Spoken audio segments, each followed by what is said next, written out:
Hi foodie friends, today we are making Crab Imperial. I live in Maryland and here crab is a way of life. You've got to be able to make a crab cake, a Crab Imperial, and a crab fluff. Crab cakes are lots of jumbo lump crab meat with just a little bit of binder. Crab Imperial is somewhere in the middle. We're actually aiming for a medium amount of binder, but super creamy. And crab fluff is more of a crab fritter, if you will. I am gonna show you the right way to make a great, authentic Maryland style Crab Imperial.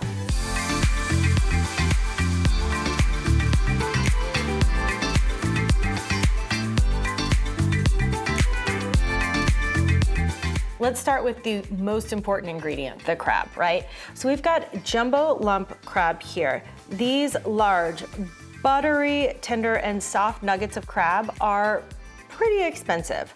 You know why? There's only 2 on each crab and only the large ones. So they're pretty hard to come by. Because of this, we tend to mix it with lump crab meat, which is just a little bit smaller, but a little bit more plentiful. So this is also an affordable dish. We're gonna use 2 pounds and we're going to mix the lump crab meat with the jumbo lump crab meat so that we have a nice blend. But because we don't want those large, luscious pieces to get broken up, we're gonna start with making our binder first. To do this, we're gonna start with about 1 tablespoon of chopped shallot. This is a raw shallot. I actually like the crunchy, fresh toothiness of the raw shallot, which is a little bit milder than most other types of onion. We have a tablespoon of freshly chopped flat parsley, sometimes called Italian parsley, and garlic. Now garlic, you know I usually measure garlic with my heart. I like a ton of it. We're only gonna use 1 clove because I don't wanna overpower the crab meat in this one. And because I don't want to do that, I also don't want large bits of garlic. So use a grater, microplane, and go ahead and grate in your clove of garlic. It's more of a garlic pulp than it is a chopped or a minced. But if you want to chop it or mince it, ooh, slippery little sucker, huh? If you want to chop it or mince it, go ahead and do that. Get on down there. Make sure you don't get your fingers, because that's what I'm about to do. Tap it in. Get rid of that. 1 tablespoon of a Dijon mustard. Gonna eyeball that. 1/2 cup of mayonnaise. The mayonnaise is our binder, so it's gonna add moisture, but it also has egg and oil in it, so it's gonna help it bake up and hold together. Okay, we have 1/2 teaspoon of coarse kosher salt, and then to brighten the whole mix, lemon. We're going to use 2 different types of lemon here. 2 different pieces of the lemon, if you will. First, we're gonna use zest. So zest off of a lemon adds a really bright, full flavored, and what I would say is a pure lemon taste, whereas the juice adds acidity that brings a whole different flavor of brightness, a little bit of tart, a little to the mix. Both complement the sweetness of crab perfectly, so they are natural elements. And in fact, a lot of times we go ahead and top a Crab Imperial with another lemon sauce or an herb sauce, sometimes just clarified butter, or my personal favorite, just a wedge of fresh lemon juice to finish it off. Okay, get all that zest in there, half the lemon, and get fresh lemon juice. If you watch Savory Experiments, you know how much I love fresh lemon juice.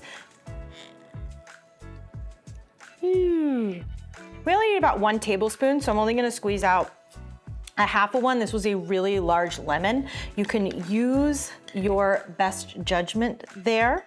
We're gonna go ahead and blend this together before we add in breadcrumbs. Breadcrumbs are a good binder, but they'll start to soak up all of those liquids immediately.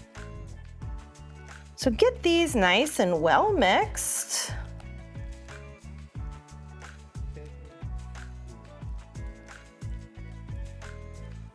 Use 1/2 a cup of seasoned breadcrumbs.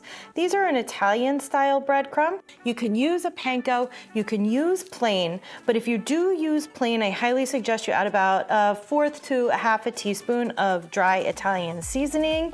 You do want that flavor in there from those seasoned breadcrumbs. Okay, so now we have a little bit of a paste, and this here in Maryland is known, oh, we got a runaway piece of paste. It's all good, we'll get it back in there.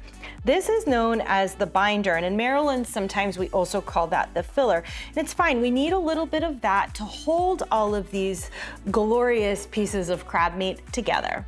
This is the tricky part, foodie friends. We're gonna add in our lump crab meat, and then we're gonna add in about half of our jumbo lump crab.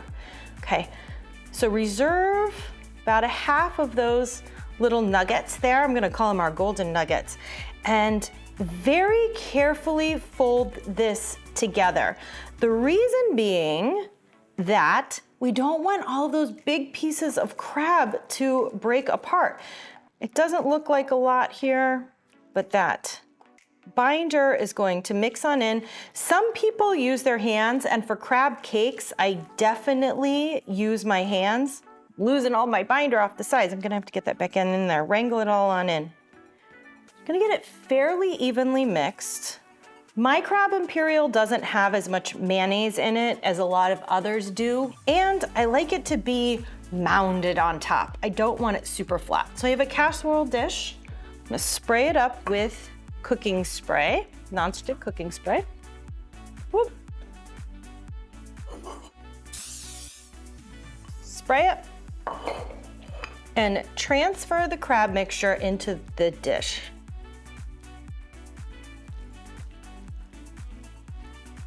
Oops. Okay, so those reserved pieces of crab meat, we're gonna take those, we're gonna dot them on the top. I want people to know that this is Crab Imperial, and I want them to know that I used these very large, buttery, delicious pieces of jumbo lump crab. Just right on in there. Okay. And the last thing, more breadcrumbs.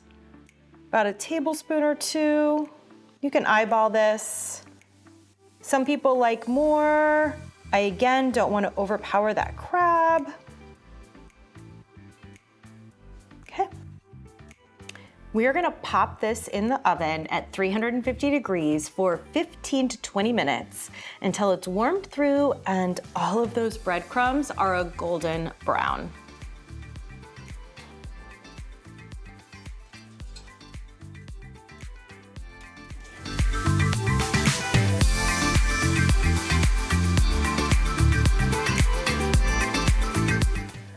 We have browned, crunchy, creamy Crab Imperial, fresh from the oven. I love color, so we're gonna give it a nice sprinkling of parsley before we dig in. Some people like to add fresh lemon, some people like a beurre blanc sauce or a savory dill and herb sauce.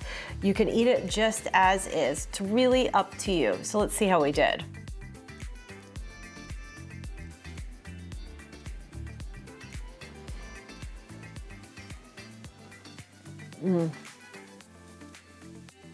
It is tender, sweet, buttery with just a hint of lemon, and that crunch of shallot is absolute perfection. Foodie friends, I hope you make this for a special occasion or a holiday dish because it is worthy of those types of things. From my kitchen to yours, have a great day.